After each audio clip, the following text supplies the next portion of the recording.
There's something wrong with the grocery store near my house. The grocery store near my house is strange. The workers in it are rude and hostile. If you forget to return a shopping cart, they follow you to your car and yell at you. Just the other day, an employee gave me a stern lecture because I failed to produce a receipt when I tried to leave. "You have to show a proof of purchase," she hissed. "Are you serious? I don't remember that rule." "Read the sign," she said, and pointed to a tiny bulletin. Thankfully, I backtracked and found it in the food court. When I returned, the employee snorted, "Don't ever forget it again." She marked my receipt and waved me out. A few days later, I ended up back at the same place. I didn't want to return there, but my husband needed a specific medicine for his cough, and this was the only store that carried it. I parked near the front and hurried inside and searched for the herbs and supplements. "You lost?" a gruff voice said. I turned to see a bald associate with a nasty scar. He studied me with a strained sense of resentment, like my very presence disturbed him. No?" "Good, 'cause if you get lost, I'm not helping." He pointed to a go-back cart filled with items. "I'll be restocking shelves all day." I was eager to not repeat another grouchy encounter, so I assured him that I knew where I was going and hurried to the seasonal herbs section. When I knelt to swipe my desired product, I heard disturbing voices behind me. Ugh, these humans are so annoying. "Yeah, tell me about it." I glanced over my shoulder and stood slowly, seeing the backs of two employees in the next aisle. One was the bald man I had just spoken to. The other was a skinny woman with pink hair and massive earrings. "All they do is come in here and whine," the woman said. "I'd like to give them a piece of my mind." "Just a few more hours and the invasion will be declared," the bald man said. "Infiltrating this society has been so dull. Have you seen what these people do with the resources they buy here? It's disgusting." "Yes, ingesting items into their faces, then vacating it out of the holes in their backsides. It's horrendous." By now, I was confused. What were they talking about? Were they high or messing with me? I hurried toward the checkout.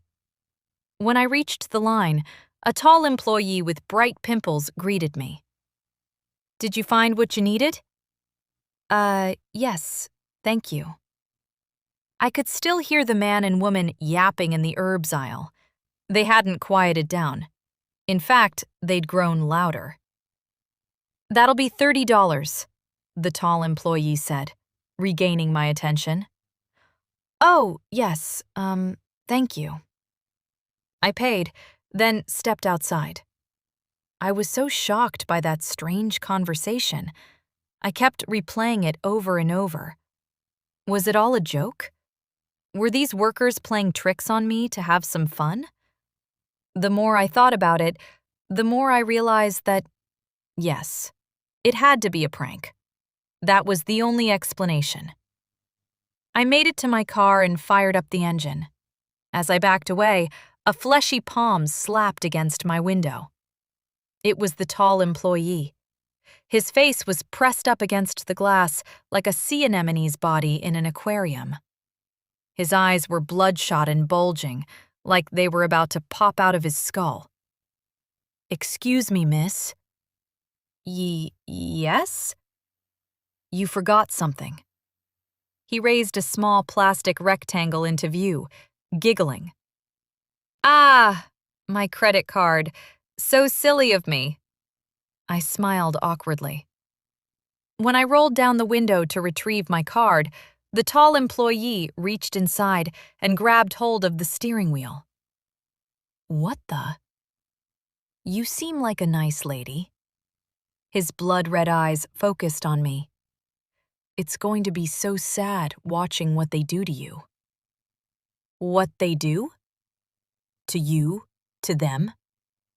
He pointed to the customers leaving the store. To everyone who's not us. The pimples on his face seemed to grow brighter. I looked hard and noticed his skin twitching in multiple areas. Please, let me go, or I'll call the police. When the lights start this evening, he hissed, don't go outside. He handed me the card and backed away. You'll thank me. I quickly rolled up my window and pulled out of the lot.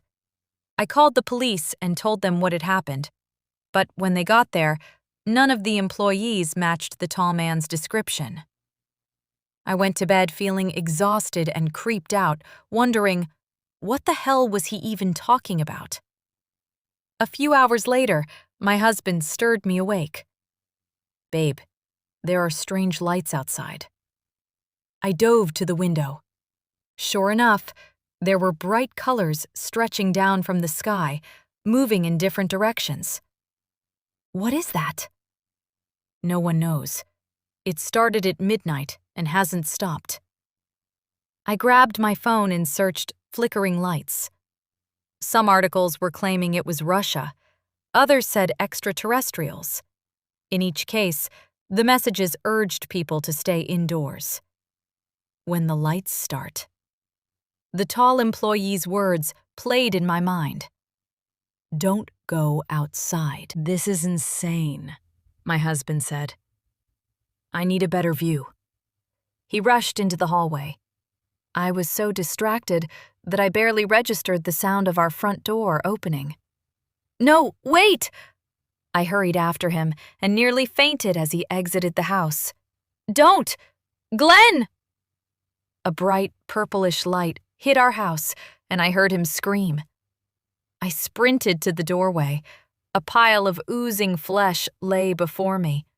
My husband's clothes were sizzled like burnt steak. It was as if he'd been vaporized. No, this can't be happening. Stacy, get inside! A woman's voice hit my ears. It was my neighbor, calling to me from her bedroom window across the street. The lights! They're dangerous! I hurried back inside and shut the door. This isn't real. This has to be a dream. Horrific screams filled my ears. Neighbors were being pulverized as the lights swept through our suburban area, incinerating targets. I dashed back to my bedroom and peered out, seeing a strange object floating in the sky. It was dark and shaped like a medieval castle. Strange entities circled around it like flies, and it was moving in my direction.